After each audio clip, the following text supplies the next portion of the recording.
আজকে থেকে আমরা ভিসি স্যারের সাথে মিটিং করে এই কথা বলতে চাই, জগন্নাথে কোনো সমন্বয়ককে যদি পরিচয় না দিতে পারে, কোনো সমন্বয়কের কথা জগন্নাথে কোনো কিছু হবে না, কোনো সময় নিব না। আজকে থেকে জগন্নাথের সমন্বয়ক কেউ অবঞ্চিত ঘোষণা করবো। আপনারা কিসের প্রেক্ষিতে এই কথাটা বলতেছেন? আমরা সবাই সাধারণ শিক্ষার্থী,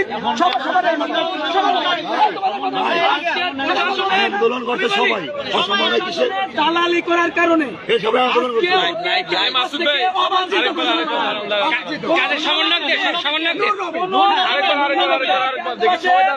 সাধারণ শিক্ষার্থীদের সাথে আমরা মিশতে দেব না।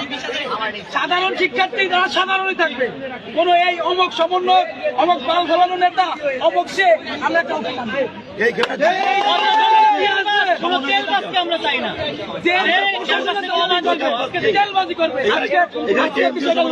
আজকের বিষয়টা আমরা বিচারের কাছে গেছিলাম যে কয়টা বিষয় আমাদের ওখানে উত্তেজিত হয়েছে এবং আমাদের আশ্বাস দিতে, সেগুলো আমরা লিখিত আজকেই চাই, এভাবে আমরা দাবি জানাইতে।